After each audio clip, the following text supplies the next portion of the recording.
Welcome to the Standard of Truth podcast. In this podcast, Dr. Gerrit and Professor Richard Leduc explore the early history of the Church of Jesus Christ of Latter-day Saints and the life and teachings of Prophet Joseph Smith. They examine the original historical sources and provide context for events of the past. They approach the history of the Church with faith, expertise, and humor.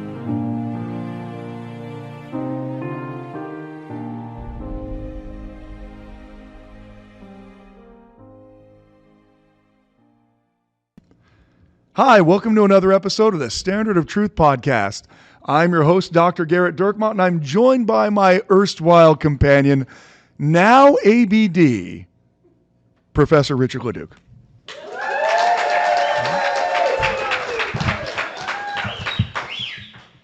Hello, Gerrit.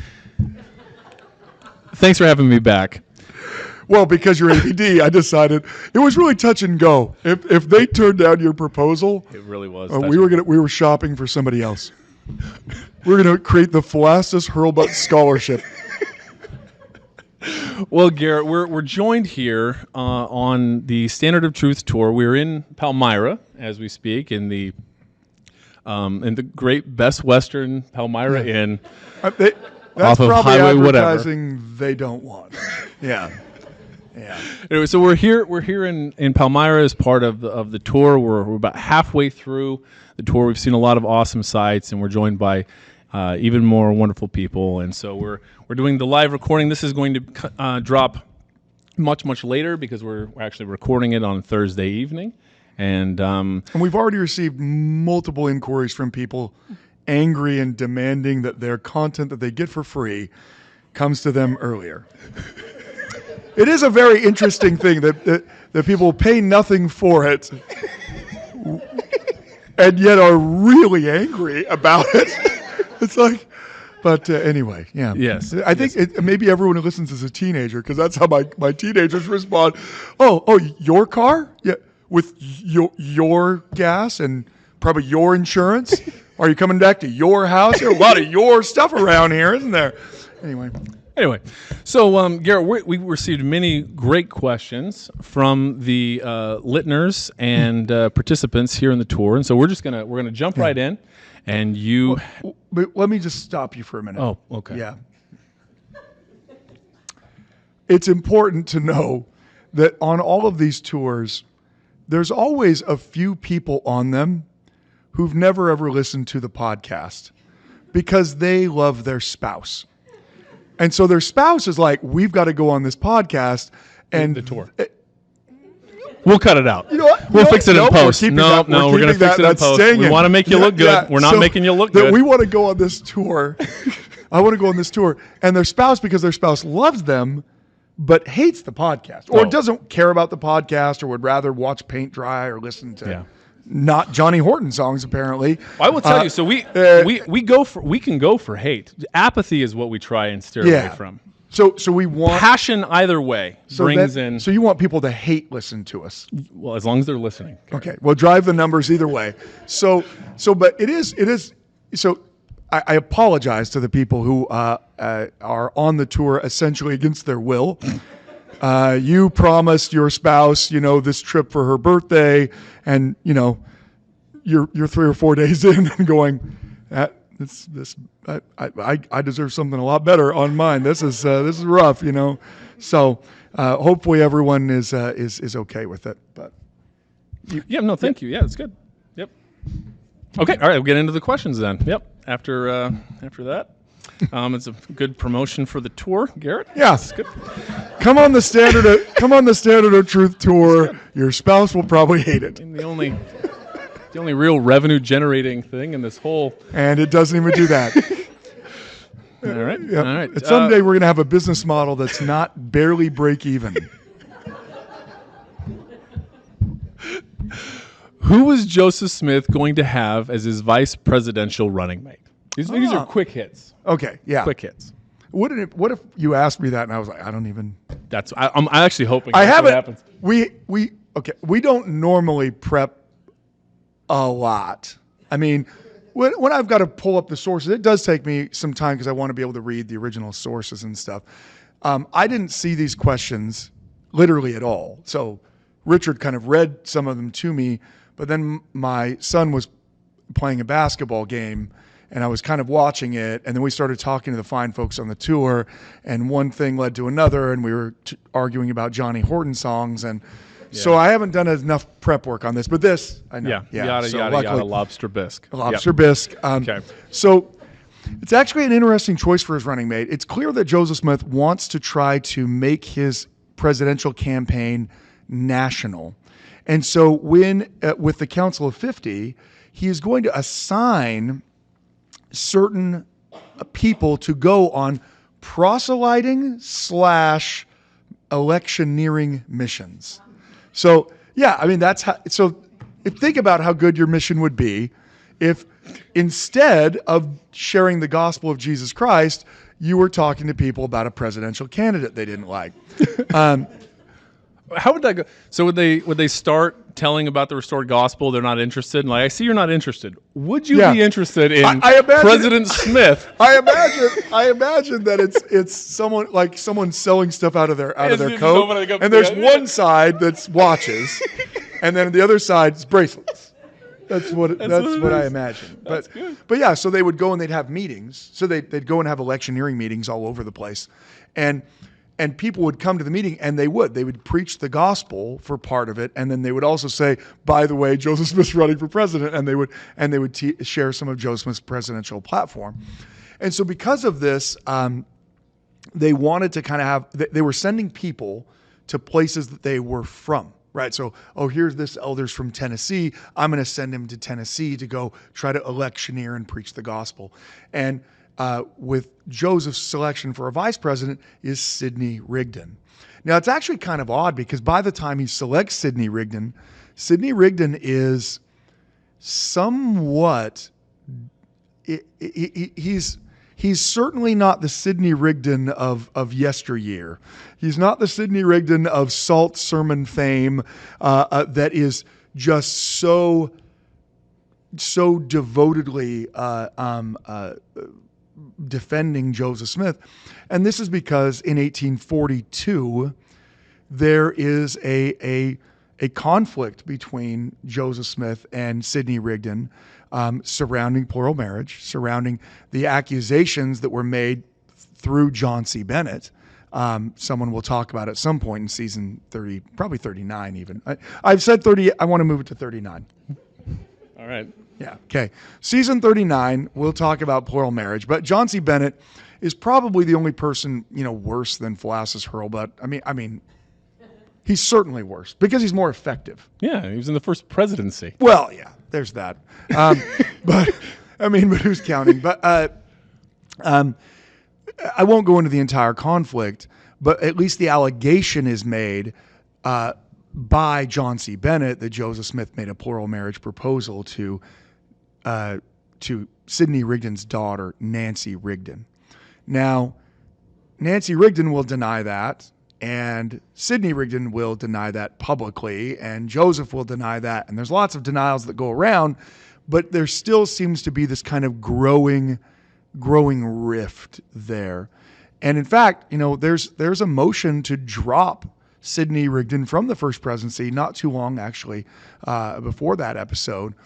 And it comes close to passing just because there's this feeling of this kind of disaffection that's going on. And so it is a little bit of a surprise that they pick Sidney Rigdon. Now, if you need someone to be a political orator, you're either going to go with Sidney Rigdon or Almon Babbitt, because those are the two people that are going to preach, in a very political fashion. They can get up and speak for hours. And Sidney Rigdon also checks another box, and that is he is from the state of Pennsylvania. And so the idea behind it is that Rigdon is going to be able to kind of marshal some support, and he does. He goes to Pennsylvania, and he's actually on these electioneering missions when Joseph Smith is murdered. And so it is Sidney Rigdon that he intends to have his vice president. And actually, it's an open question for historians today of exactly why. Why would Joseph name as his running mate someone who is clearly somewhat disaffected from, and through the documents appears to be disaffected from, but then name him as his running mate. And it actually lends a little bit of credence to the Rigdonite claim when Rigdon comes back and says, oh, I should be the next follower, because if Joseph had been president and been killed, I would have been president. So clearly Joseph wanted me to follow in his. Had Sidney done any polling? Did he know where they were looking in terms of the polls? So surprisingly, Gallup hadn't started yet. It was actually very difficult to determine. And they would do these kind of like straw polls. Like the way they would do them is you'd get on like a steamship. And so everyone, you're on a steamship. It's like the only place you're more isolated and cut off from society than on this tour. And you have no, you what are you going to do? You can't, it's not like you're going to jump off the boat. You might, I guess. And it happens a lot. You'll see it published in newspapers that they'll poll everyone on the boat. Like, oh, who's your presidential preference? When we polled everyone on the Maid of Iowa, it was 12 for Van Buren, and it's like a poll out of like 7 people that are on this boat. I mean, sometimes as many as 100 people on the boat. But you'll see that. But they have no actual polling abilities. They're really just kind of going off of feel, asking your neighbors who are you going to vote for, that kind of thing. That was good. Yeah, that's great. Is that adequate? That is adequate. Is that sufficient? Yep. So just a reminder, these are quick hits. The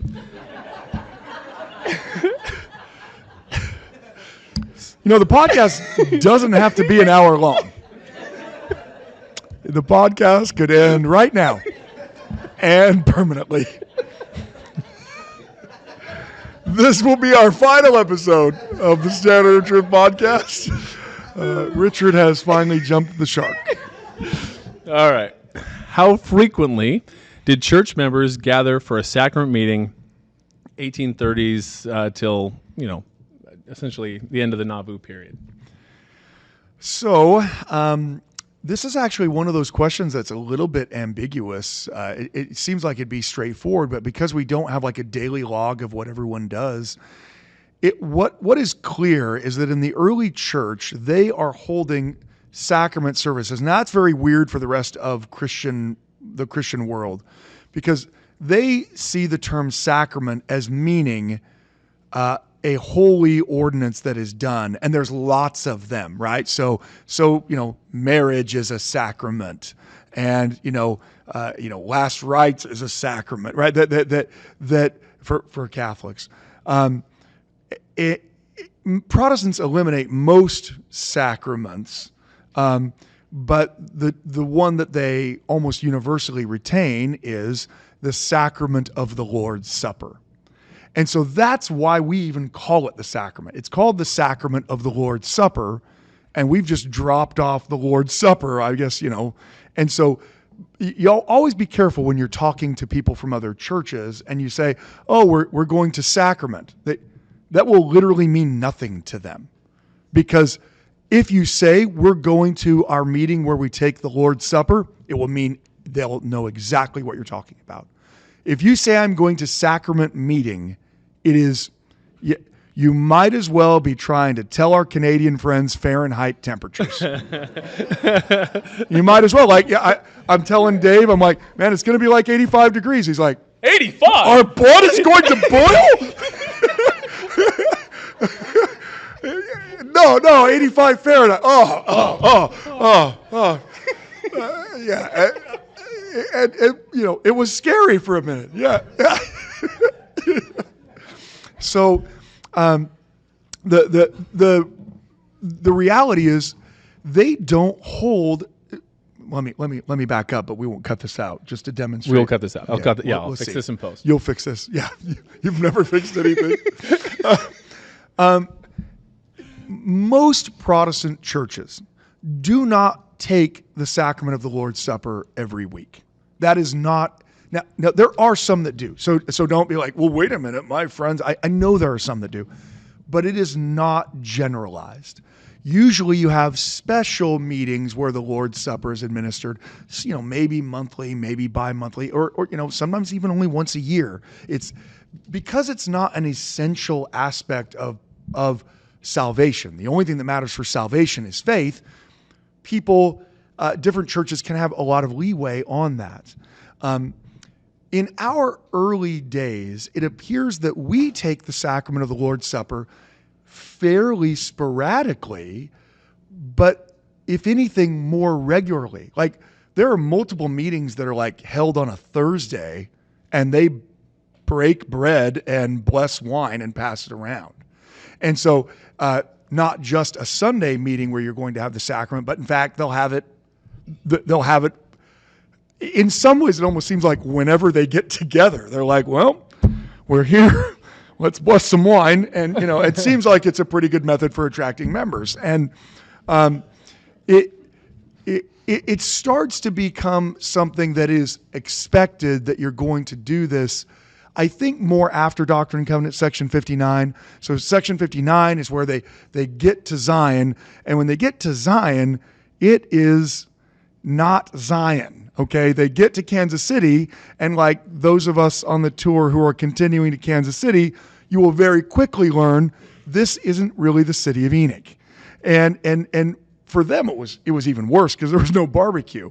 But they get there, and it's the very fringes of American civilization. And so because of that, these are rough people. These are people who are criminals who've moved from the state that they're a criminal in to the furthest reaches of American power there in Kansas City. And there's not a lot of religion there. In fact, one person says that you could only tell that it was the Sabbath day because the saloons and gambling houses were even more filled on Sunday than were on the other days, right? Or basically anywhere in America today if we were talking about a Sunday. But it's in that context that they receive Doctrine and Covenants section 59, which is super familiar. Everybody knows it. You've heard it quoted every time anyone's ever had to give a talk in sacrament meeting on keeping the Sabbath day holy. This is the scripture they've quoted. It's Doctrine and Covenants section 59, verse 9, and that thou mayest more fully keep thyself unspotted from the world, thou shalt go to the house of prayer and offer up thy sacraments upon my holy day. And so after that, there's this kind of revelatory injunction that you are going to have the Holy Sacrament on Sunday. Now, they're, of course, still going to have it all throughout other times. You're going to be decades in before you have a very set thing that we really only take the sacrament on Sunday. And even then, Brigham Young's going to be like, I'll show you one better. We'll just do it whenever. I mean, so it will eventually become a codified. Why? Well, I don't have the ability to say that word. No, it's very hot. It's 85 degrees. It's 85 Celsius. I'm just near boiling. So was that a short enough answer? It wasn't, was it? No, you got to get them quicker, but that was better, and I appreciated it. Now, I'm on a lot of Nazarene chat rooms, and our crack research staff looked this up in Communion of the Church of Nazarene chat room. It's one. Did you just ask Rocky? Well, he lives in Idaho, over on the western side. On the Nazarene side. Tons of Nazarenes. Most of my friends growing up were, and they're super Methodists, right? And I don't know if they would like that appellation. My friend does. But the way that we try, Gina would like a word. Easy to think about them is they're like Methodists who are already people who really believe you need to live a righteous life. They're already pietistic. They're like people who think Methodists don't live a righteous enough life. And that's what a Nazarene is. Right. They're super Methodists, yeah. Yeah. So, I mean, they have it, many of them once a month. Some wish that they had it once a month. Right. It kind of moves all over and you'll the place. Find that. Mm-hmm. And if you get into like a non-denominational church setting where there isn't even a kind of traditional rule or a governing body, it'll be even more sporadic. So it's something that we very much take for granted. Every Sunday we go to church, we expect that we're going to take the sacrament of the Lord's Supper. unless it just so happens to be, when like state conference, right? That's the only time we don't do it, which is, back in the day, they still did it during church conferences. They still did it. So, yeah. So so Nazarenes don't dance, or they're generally aren't supposed to dance. Latter-day Saints don't dance well. We have that in common. Yeah, but so yeah. my friend, I would guess that Nazarenes having a religious injunction against dancing dance slightly better than we do attempting to dance. My friend, the way that she would describe it is that she said, we're like Methodists, but in the movie Footloose. That's what it is. She described it. I thought that was very funny. I thought that was very funny. Yeah, it was very good. I appreciate their faith. Yeah, no, they were great. All right. All right, Gerrit, the Mount Rushmore of restored gospel doctrines or teachings. You want a quick hit on that? Quick hit. Top 4. Go. I'm not willing to categorize them in order. Okay, you don't. Yeah, no, we're not saying who's Teddy. So are Roosevelt. we talking Mount Rushmore of? We're talking Mount Rushmore of what is different from other Protestants? Yes, specifically the light and truth restored in the restored gospel. Okay, so the first of those, I think the starting place is not to rank them. The first one you're going to say. No, the first I'm going to say in an attempt to speak without being interrupted is that the most essential part of our doctrine that we don't recognize affects all of our other doctrines. I mean, maybe we do, but I find that a lot of times people don't, is we incredibly undervalue our understanding of the premortal life. First of all, that we had a premortal life, because no one else believes that at all. At all. That is the only way that you existed before you were born, as far as every other Christian believes, is that God knew that God would create you. This is the reason why it's pretty poor when we're, on our mission and we're trying to teach someone about the preexistence, and we try to take them to Jeremiah.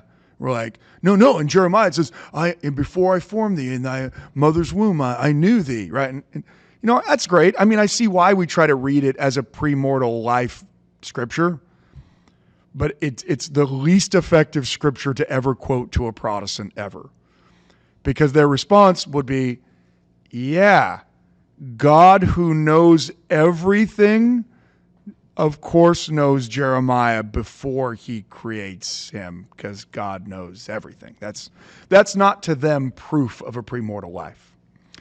And so, because of portions of the book of Moses, because of the book of Abraham, because of Doctrine and Covenants section 93, because of other sermons that Joseph Smith gives as well, what we have is an understanding that we had a life, not just an idea that God would create us, but that we lived and existed with our Heavenly Father before we came to earth.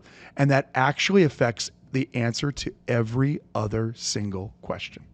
Well, why do we need to do X? Or why does Y happen? Or why does Z? It's almost impossible to answer any question about theology for us without in some way going back to the fact that we all chose to come here. It is a game changer that we don't realize is a game changer. It's like somehow every college scout allowing Weber State to get Damian Lillard. He got 0 Division I offers. 0. Except Weber State. People are like, well, how'd Weber State land him? Because they answered the phone. And that's it. And he's like, an amazing, amazing, amazing player. So how did everyone else miss it? And for us, I feel like we underplay it, because the great question of life, the great question that every religion tries to answer, every religion, is why does any of this exist? Why am I here? Why is this world so terrible? Why is there suffering everywhere I look? Why, if there is a God, doesn't God just somehow make it better. Every person who believes in a higher power asks that question in some way at some time in their life. And for us, we have a very different answer than everyone else does. For other people, the answer is, well, because Adam likes fruit. You know, he ate the apple and fell, and now we're all fallen sinners, and it's all our fault. Which is a great answer right up until you realize that God created Adam knowing that Adam was going to fall, and so therefore God created Adam knowing he was going to make this world terrible. So why did God create Adam knowing he was going to make this world terrible? Well, mysteries of God, glory of God, to bring God glory. And we don't have that answer because we understand through the restoration who we really are. I mean, so maybe part two of that, I don't know if I want to make it a second ahead. Sure, this is Abraham Lincoln. Yeah, like George Washington's maybe Abraham this Lincoln. is just the Crazy Horse Monument. It's part of the other one. The Crazy Horse, the outside looking in, is to our church. Yeah. but for us, it really boils down to knowing who we actually are. Because we don't believe that we were created by God at the moment of conception or at birth. We believe that we're actual children of heavenly parents, and so that changes everything. So why are you in this world that is so terrible? Because you chose to come to a world like this. I have an answer that no other Christian would accept, nor would they say is true. And why did I choose to come to a world like this? Why would I choose to come to a world? Because I was presented with plans. And I learned that the only way that I could become like my Heavenly Father was to come to a world filled with suffering and trial. Oh, there's happiness. There's laughter. Too much of it in this podcast. There's great moments of triumph, but there's also horrible, horrible injustices. And apparently, coming to a mortal world like this and suffering through those trials is the only way we could become like our Heavenly Father. And knowing that, having watched how horrible it was, we all said, that looks awful. But if that's the only way that I can become like my Heavenly Father, then that's what I'm going to do. So we are here. We know we're here. We understand why we're here because we made a choice to be here. You may not remember you made that choice. No one else out of this room, no one else anywhere in the world might remember they made that choice, but they are all followers of Christ. They all said, I will follow Jesus. They just don't remember that they said they'd follow Jesus, and that's the reason why our next Mount Rushmore head. Okay. Yeah. Jefferson? Thomas Jefferson, Okay. sure. Yeah. Not to rank them again. All great in their own way. Yeah. Hold these truths, be self-evident, whatnot. Yeah. But the next truth is that we believe in a different type of salvation. First of all, we don't believe in eternal burning in hellfire hell, as President Oaks made very clear 2 conferences ago. With exceptions too few to mention, all of our Heavenly Father's children are going to a kingdom of glory. Right? That doesn't mean that we're not going to regret sins and suffer for sins, but that's not what other Christians believe.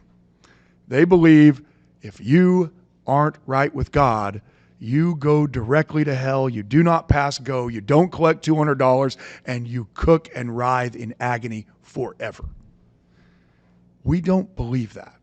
And we don't believe that because we believe, again, going back to a preexistence, we don't believe it because we all chose to follow Jesus to come here. And that's what our first estate is.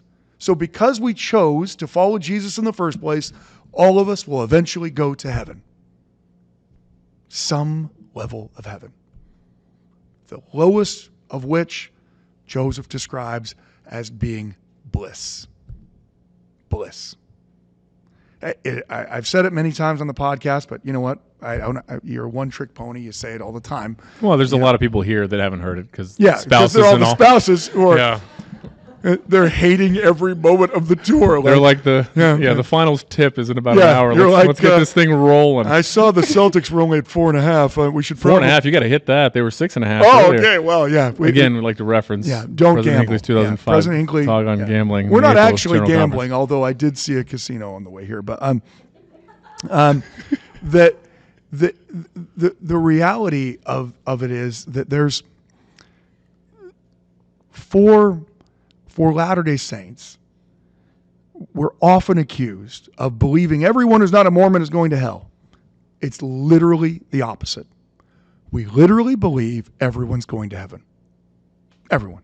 Now, again, you are going to suffer for sins that you don't repent of until the resurrection. So I'm not saying it's a cakewalk, but at the time of the resurrection, everyone's going to heaven.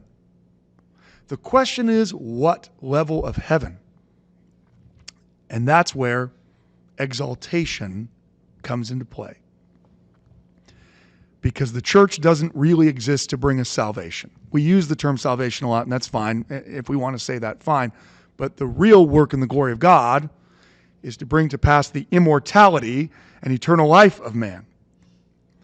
Salvation from hellfire, you're going to eventually get anyway. Might be painful, but because of the atonement of Jesus Christ, you're eventually going to get to that lowest order of the celestial kingdom that you're looking for.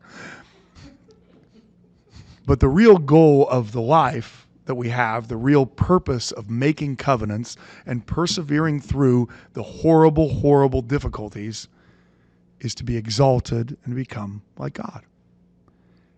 And the idea that we can become like God is simultaneously the most blasphemous thing any Christian has ever said, and also the greatest explanation for our purpose on this earth that anyone has ever said. Is that enough? That's great. We got one more. That's Teddy Roosevelt. Becoming like... No. You want... I mean, isn't Teddy Roosevelt like a little bit less? So yeah. So what's the little bit less one now? they're all equal. Obviously, part of this, I mean, you would have to say our understanding of eternal families, right? So the idea of sealings, the idea that marriage even exists. I mean, the idea that marriage exists at all in the next life is completely Latter-day Saint theology. And if you read anti-Mormon Christian sites, it will be one of the first places they go to talk about what terrible sinners we are and what place in hell we're going to burn in. Which then you can laugh and be like, oh, we don't believe in it. Ha ha. You're sending me to the hell that doesn't exist, which is exactly what Joseph Smith said. I don't believe in the hell that don't exist. So there you go. But, apparently, as Joseph is taught, in order to become like God, the way that it happens is through a man and a woman's sealed union. That exaltation is something that is a collective thing. Salvation comes from Jesus, but to become like our Heavenly Father and our Heavenly Mother, apparently it's through these sealed relationships. And that immediately causes all kinds of other questions. What about this person who wasn't ever sealed? And what about this person who didn't get a chance to get married? And what about a 5-year-old that dies? And we immediately spin off into every exception that exists. And that's why the prophets are very clear to say, no one's going to be denied that opportunity. Everyone who is otherwise worthy of being exalted is going to have the opportunity to be exalted. And we all believe this. We just don't believe it. It's funny that we all know it, and yet when push comes to shove, we act like we don't know it. The vast majority of every single person who has ever, 99.99999% of everyone who's ever lived on earth is only going to get their sealing by proxy. Almost no one will be sealed in this life. You might be among the lucky few who will have a certitude of your spousal relationship in this life. And so we're already aware that all of these decisions about marriage and sealing, almost all of them, are outside. They're after this life. So my advice on those topics, because they are touchy and they are delicate, is don't allow the exceptions, the questions about, well, what about this person? What about that person? Don't allow the questions for which we don't have good answers. Don't allow those questions to undermine what it is you actually know. Because the moment Joseph Smith stops being a prophet, it doesn't matter who's married to who. Literally no other Christian, no other person believes that marriage exists in the next life. So if you're going to lose your faith over the fact that you don't know how your brother who never got married is going to actually be happy getting married in the next life, don't lose your faith over it, because the moment you do, he's not married in the next life. It doesn't matter. No one believes in marriage in the next life but us. And I realize that creates all kinds of sticky questions. I know this very personally. There are loved ones in my life that I love very deeply who will not be married in this life. And it's not fair. And it's not easy, and it's not right, and there's nothing that you can say that makes it okay, except that God has promised if they are faithful in the next life, he will make it right. That's the great promise that Joseph Smith talks about with the resurrection. All of your losses will be made up to you. All of them. All of the unfairness. All of the things that you suffered that you shouldn't have had to suffer. Jesus will make right. And sometimes I don't know how he's going to do that. How is he going to give back to me the experiences that I've lost in my life because of the trials that I've gone through? I don't know. But I believe in the atonement of Jesus Christ. I believe that our all-powerful God has the power to somehow make up for the inequities of this life. And so I'm not willing to give that up simply because I don't know how everything's going to work out. That's great. All right. We were at the Hinkle today. So this is a Hinkle E question. So we know that Hinkle E? That's what the kids are saying. So we know the plates. This is a Riz question. Oh yeah, I'm hip to the kids. When you say that, the way that hits my ear is offensive. I just want to point out we're headed to Ohio. If they think we're going to get away without hearing an Ohio comment in the, you know what's coming. You know what's coming. So we know that plates were stored in a stone box, or at least stones arranged together to contain plates when buried. Are there any accounts of anyone finding the empty stone box? Surely individuals have tried to find the box. Maybe even the antis in their zeal to prove there never had been a stone box, hence never plates. Perhaps the box was destroyed by angel or even Joseph, as it was no longer pertinent to anything. So the question is about the box that the plates were in, correct? Yes, correct. So we actually have multiple accounts from one of the three witnesses who talks about seeing the box that the plates were in, and that's David Whitmer. David Whitmer is going to give a lot of interviews in his life. I mean, he's a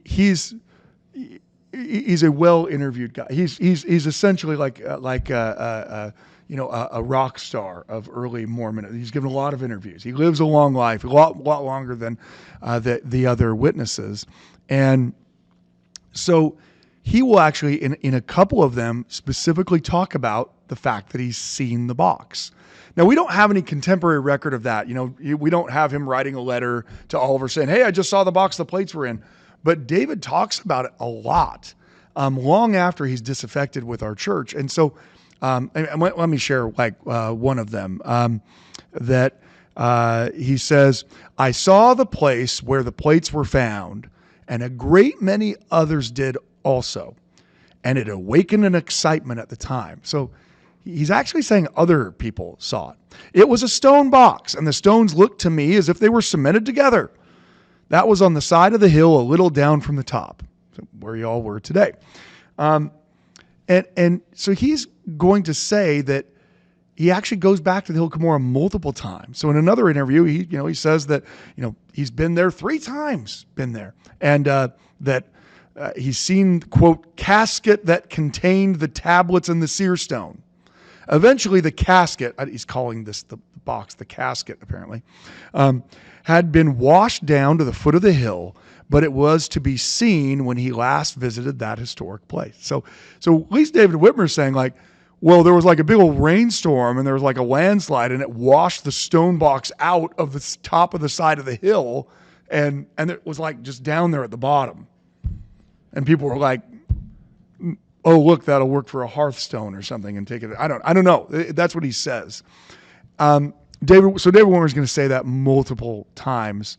But there is another source, again, very, very, very late, where Edward Stevenson is a 70 in the church who goes and collects multiple historical things. He's one of the people that interviews Martin Harris and is very instrumental in bringing Martin Harris back to the church when Martin Harris returns to Utah. He will go and interview someone, and he gives an account from an old Palmyra resident that he also saw the box as well. And this is what he says.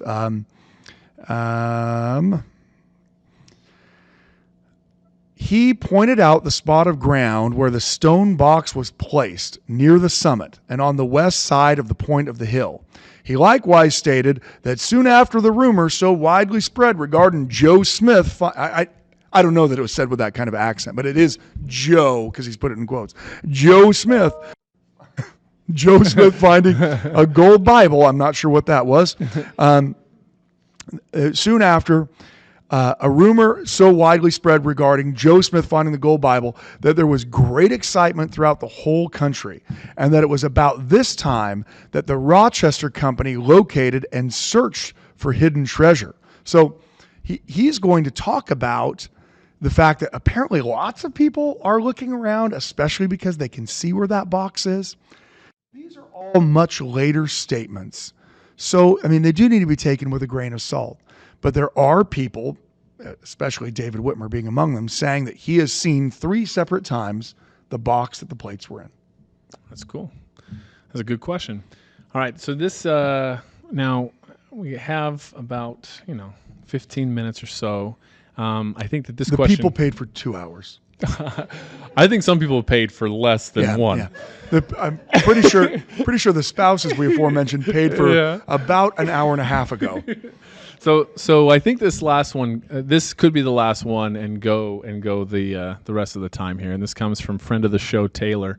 Okay, this is the brother of the lady who emailed you when she was in labor. We saw a picture who lives in the annals of podcast history. It was tremendous. She sent us an email while she was in labor, and we have it on fairly good authority from her mother that was done surreptitiously. Like, no one knew that she was writing the email to us. Yeah. Is that? Yeah. Sure. Yeah. Yeah. So what you're telling us is that you weren't there for the delivery. Yeah, you didn't know because I was in the casino putting some money on the Celtics. Well, if she got 4.5, Gerrit. Well, I mean, Sherry's got to hit that 4.5. I assume she bought points. Yeah, I'm just kidding. I'm very sorry, Sherry, and to your entire family. Taylor, friend of the show, Taylor, would like some more elaboration around the laws that were passed or attempted to pass around eradicating. So when I was Taylor's age, I did not know what the word eradicating was, let alone use it in a sentence. I guarantee you weren't listening to Johnny Horton. Attempted to pass around eradicating the early members of the church / pioneers. I think it's referring to when they were in Utah and the whole Civil War thing. All right, that's funny. I'm sorry. The whole Civil War thing. That little temper tantrum you call the Civil War. That's right. Yeah. I'm sorry. It's just... We went to Gettysburg 2 days ago. Yeah. Like, okay, I get it. There was like some people were mad about some stuff. I'm so tired of taking tests on it in school. Oh my gosh. That's so great. Okay. So when they were kicked out of Missouri and Illinois as well. And of course, also polygamy. You threw that at the end. Yeah, you threw that at the end. All right, and well, how did this question make it through the censors? I don't know. It's a great question, Taylor. A great show as always. So that's a pretty deep question. And because it has polygamy attached to it, I want to save it for season 38. 39. 39 now. Yeah, We're moving it already back. made the executive season choice. 40. All right, we'll cut off the last sentence. Well, no, I mean, the problem is I can't really answer the question without kind of answering the other one a little bit. So we'll talk a little bit, just a bit. Oh, how about that? Way to go, Taylor. Way to sneak it in. It's part of it. Yeah, way to go. It's part of it. Yeah, it's part of it. It's part of it.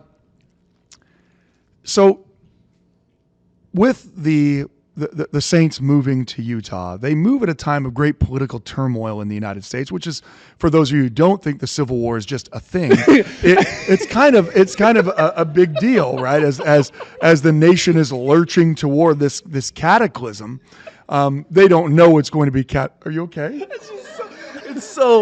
It's so funny. I have to believe he did it on purpose because that's a comedy writer could not have written it better than Taylor wrote it. Clearly, so it's funnier than anything we've said. But the Saints happen to have the misfortune of moving out to Utah at the same time that the political parties in America are going through this kind of lurching change. Prior to the Saints leaving the United States, there were two political parties, the Democratic Party and the Whig Party, the worst named party in history, right? The Hair Club for Men Party, the Bosley Party. I mean, it's a terrible. Bosley. Oh, that's great. Is that a deep cut? That is, yeah. It's a hair system. Yeah. The Bosley hair system. Did no one else here know that? No, of course. Yeah, of course. Yeah. You said that with a little too knowing it.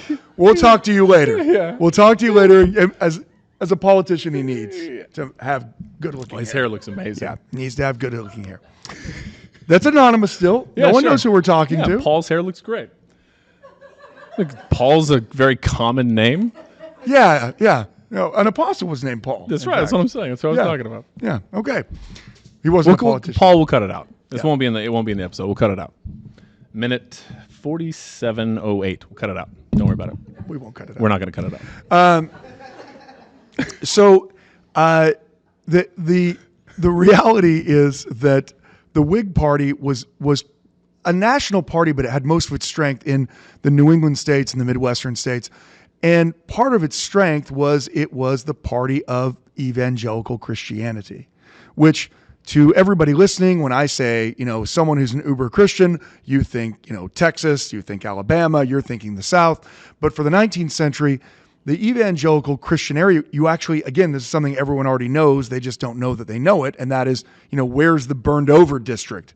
It's not in Alabama. Okay. It's New York. In the 1820s and 1830s and 1840s, the most religious part of the nation was New England and the Midwestern states. And actually the southern states were the least religious places. That changes over time. It shifts south and west over the course of time. But when in the time period we're talking about, the most evangelically Christian places are these northern states. And so because the Whigs have most of their power there, there is a lot of Christian rhetoric in their party. I'm not saying that every Whig was a diehard Christian. I am saying that there was a lot of Christian rhetoric in their party. And of course, both parties have Christian rhetoric. The United States is a Christian nation at the time. But the Democrats, for instance, were much less willing to back laws that limited Catholics and Jews' right to vote, for instance. That the Democrats were much less enamored by this idea of altering the Constitution to make it more overtly Christian. So let's say it that way. But the Whig Party, because those people were religious, there were many people in that party who wanted a religious end to slavery. They wanted to see slavery end because slavery was a sin in the eyes of God. And if it's a sin in the eyes of God, then we want it out. But it's not very good at that. It actually fails at that. And in 1854, after the passage of the Kansas-Nebraska Act, which I hope will be as household a name as the Treaty of Guadalupe Hidalgo, some point, that act extended slavery into the Kansas and Nebraska territories, which was most of the Louisiana Purchase area. That had been the hard line in the sand for anti-slavery people, that slavery would not expand to those places, and the Whig Party failed to prevent slavery from expanding to those places. And so because of that, the Whig Party just collapses. It's a cataclysmic collapse where you have this major party that had a president of the United States 4 years earlier doesn't even exist in that fifth year. It completely shatters. Many of them go and become Democrats, but in the ashes of that, a new party arises called the Republican Party.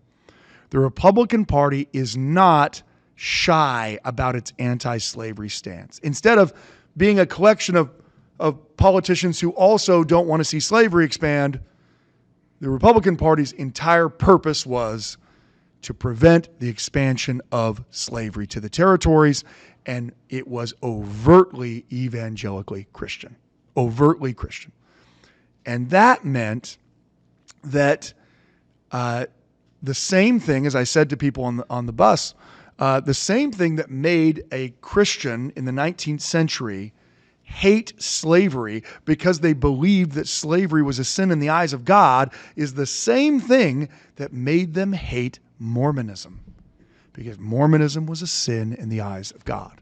It was a heresy. So it's that same thing. Once you find someone who really believes that they're doing God's will, the only problem is if they're wrong about what God's will is and they're willing to take steps to enact it. So I want to give, there's no way I could go through this entire thing, but I want to give you a little bit of a flavor of the type of rhetoric that Republicans are using against Latter-day Saints on the eve of the American Civil War. You look like you're falling asleep, Richard. No. I'm waiting with bated breath. I'm very excited. I think you're looking at the time and hoping you can cut me off. Well, my wife's setting out treats, and I'm kind of excited about that. Yeah. So your wife walks into the room. You're not excited to see your wife. Well, she's holding treats. But she has Rice Krispie treats. Well, she's got there's all kinds of good stuff over there. I'm pretty excited about a lot of that. Now, not only have you let our entire listen at home audience know, everyone in here knows. Yeah, that's what I'm saying. And they're all going to stop listening to me because they want treats. I hit the brisket pretty hard, and I've got a bit of a sweet tooth from all the savory, and so yeah, it was distracting. I wasn't going to say anything. I was just staring at her. Well, I looked over at you, and you looked like you were either going into some kind of fugue state or no, fugue state. Yeah. The way I am when I listen to Johnny Horton music. Right. That's good. So let me give you this bill is attempted to be it is presented in the Congress in 1860. So remember, 1860 is the same year that the actual secession happens. That's when South Carolina secedes. So this is just prior to the election of Abraham Lincoln. There's all kinds of, just fist bumping, angry, heads butting over slavery. And this is what the Republican Party is putting up for a bill to try to pass. The title of the speech, it is a 19th century title, so buckle up. It's going to be, you're going to be here for a minute. Just like when that one person gets up to bear their testimony and they just went on a trip. Yeah. You're all about to be that person. But you know who I'm talking about, because every ward has at least one of them where you see them walk up and you're like, okay, well, I don't know where Bill's gone this week, but Pretty sure we're going to find out. Yeah. And then you do, you know. The problem is he's an adulterer. It's true that Bill the adulterer, So, yeah. you know what? Good thing he's a church. Them that are whole have no need of a physician. But them that are adulterers, Yep. there you go. He likes to see you casting a lot of stones. Anyway, its title is Republican Land Policy, Homes for the Million. Give the public lands to the people, and you settle the slavery question. Obliterate the frontiers. Dispense with the standing army, and extinguish Mormonism. That's the name of the bill? That's the name of it. So I don't know if they mean to extinguish Mormonism, but they're at least saying that they want to extinguish Mormonism. I mean, I realize that you can't take a politician at their word. Sorry, President Company excluded. But I realize you can't take a politician at their word, but they're at least saying they want to extinguish Mormonism. Okay, so this is the Republican Party. Stephen Foster. Yeah, Stephen Foster is a Republican representative from Maine. It's kind of like, so the Republicans are kind of like the Whigs meet Footloose. The Republicans are, yeah, I mean, is there? I just wanted to sneak that in. I thought yeah. the line was funny. Wanted to use it again. Didn't land as well as I hoped. Which also happens when you don't know how to dance. Sure. Yeah. You don't land as well as I Yeah. hope. So I won't read all of this, but to give you an idea, this is not just a speech that's given April 24th of 1860. The Republican Congressional Committee then orders it to be printed and distributed everywhere. So they don't just think this is a great speech. They want everybody to read this speech. And they're talking about something called the Homestead Act. This is this idea of giving, instead of selling the federal lands like they've been doing, selling federal lands, to just giving lands to anyone willing to move there and to settle. Well, why in the world would you want to do that? Well, in the Latter-day Saints case, if we flood Utah with real Christians by giving them free land, essentially bribing people to move to Utah, then we can extinguish Mormonism. But you know what? Should we read it? Let's read part of it. Yeah, that's... The people cry out. They don't seem to be. They seem to be crying out a little bit for Rice Krispie treats, and I can tell Ty's crying out. He wants Rice Krispie treats. Does. He looked twice. Yeah, he did. My peripheral is just Ty looking back at the table and looking back at the Ty's looked up from his phone twice, and they weren't to look at us. They were to look back at what Becky was doing. 100%. Maybe next time don't sit in the front, Ty. You know. Anyway, I can't quite see Austin out of my peripheral, so maybe he's not even looking. No, Austin's doing the same thing. No. Okay. He's playing Clash Royale. Oh, all right. Yeah, no, use the hog riders. Okay. So he's already about partway through his speech, because part of what he talks about is how benevolent it would be for the Native Americans if you were to just throw thousands of settlers on their lands. That way they could be properly civilized. I won't read all of that because you all want the Rice Krispie treats, but this is when he turns to the next point of his speech. There is another evil which the remoteness and wildness of our immense territories has fostered into fearful importance. I allude to polygamy, that foulest product of the 19th century, which seems to denote a decline in civilization. Mormonism, we are aware, sprung up in the older states, but polygamy was unheard of until the saints removed beyond the reach of civilization. In Missouri and Illinois, that fanatical and persecuted sect was suspected of some practices inconsistent with morality, but it was not until they felt themselves secure in the mountain fastness of Utah, 1,000 miles beyond the frontiers of civilization, that they threw off all the disguise and shocked the moral sense of the country and the world by the open practice of polygamy. They feel secure from molestation in that remote and not easily accessible region. We know what their history has been. They have publicly defied the government. They have trampled on the laws of Congress, and notwithstanding the millions of money that have been spent in sending an army to subdue them, they still revel in licentiousness. They insult your judges. They mock your army and murder your citizens.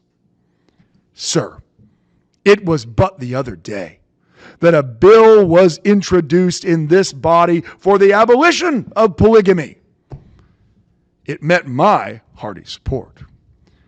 I had no constitutional doubt or scruple about voting to suppress a practice which is a felony at common law and an insult to decency and morality. The fact that a practice so monstrous has sprung up in one of the organized territories of the Union proves the necessity of a general law to prohibit it, not only in Utah, but in all the territories. But who is to put the law in force in Utah?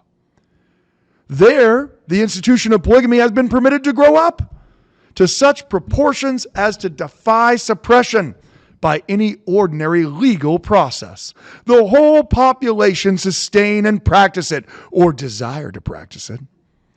Who is to put the law in force? The Mormons? Have we no experience with the integrity of Mormon sheriffs and juries? Have they not screened or acquitted the most heinous murderers who murdered in the cause of polygamy? And are they the men to put in force your law which abolishes their favorite institution? Sir, it is idle to expect such things. The only way to render the abolition of polygamy effectual is to encourage the settlement of the territories as rapidly as possible. To effect this result, no plan could be better devised than the Homestead Bill, which lately passed this body, but I fear is doomed to hang up for a long time in the other wing of the Capitol, if it ever passes that body. If such a law were passed, a very few years would suffice to fill the territories with population and overwhelm the polygamists of Utah beneath the advancing tread of Christian civilization. Another remedy has been suggested for polygamy, namely the division of Utah territory and the annexation of its parts to adjacent states. But this plan seems to me would be inadequate, as the other without the homestead law to fill the vacant lands with population. What, for instance, would the polygamists of Salt Lake care for the legislative anathemas adopted at Lecompton, 1,000 miles east, or at Salem, 1,000 miles northwest, or at Sacramento, equally far southwest, or at Santa Fe, beyond the interminable and almost impassable ranges of the Rocky Mountains? Is it not apparent that such a scheme would be even less effective than the simple act for the abolition of polygamy which has been adopted by this body? So there are three measures of Republican policy which admirably harmonize with each other and cooperate for the common defense, the general welfare of the Union. These are the homestead of actual settlers on public lands, the construction of the Pacific Railroad, and the suppression of polygamy. The most effectual way to bring about this last result is to adopt the other two. So, I mean, again, I could go on, but you kind of get the sense he's not a fan of Mormons. I mean, it could be said at this point that Stephen Foster, not, a member of a local elders quorum. He's not in the Pittsburgh Second Ward? Yeah, he's not in the long-standing Pittsburgh Second Ward. And so,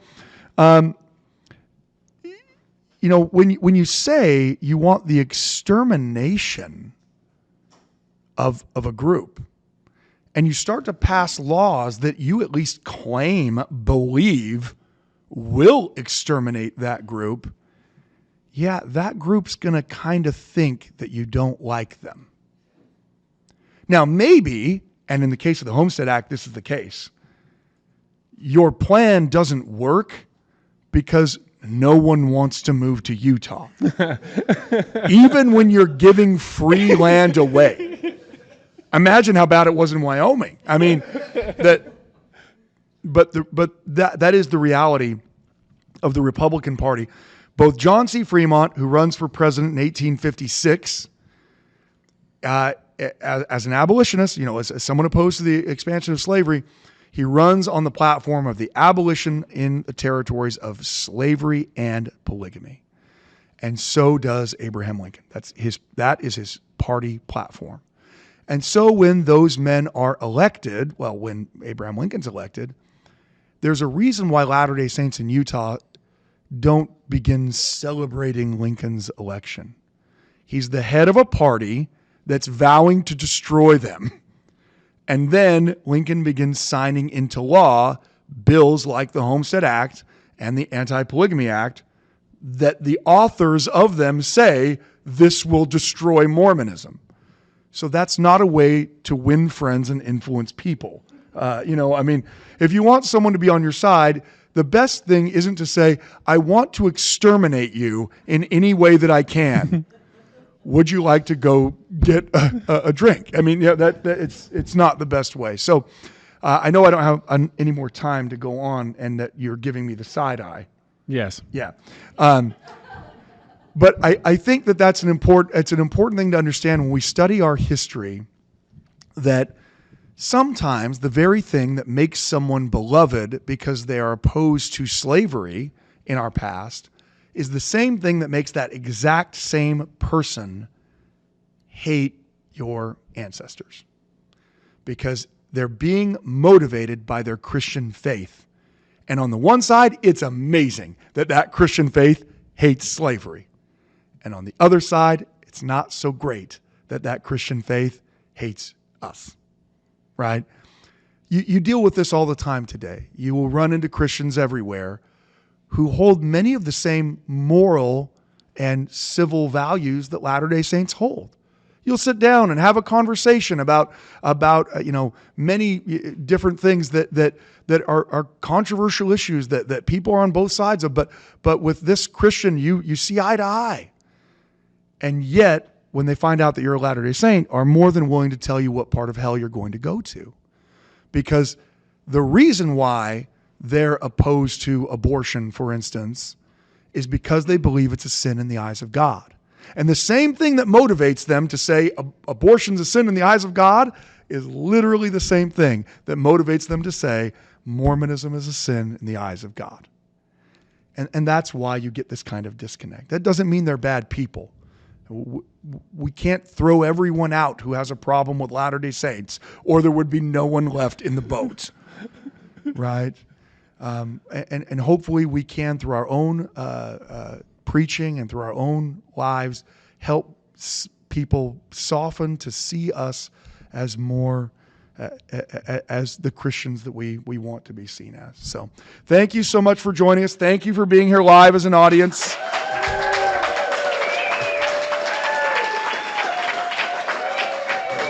Yeah. Oh, yeah. You guys did great. We'll never do another live event. Thank you so much for joining us. Thank you for listening to the Standard of Truth podcast, hosted by historian Dr. Gerrit Dirkmaat.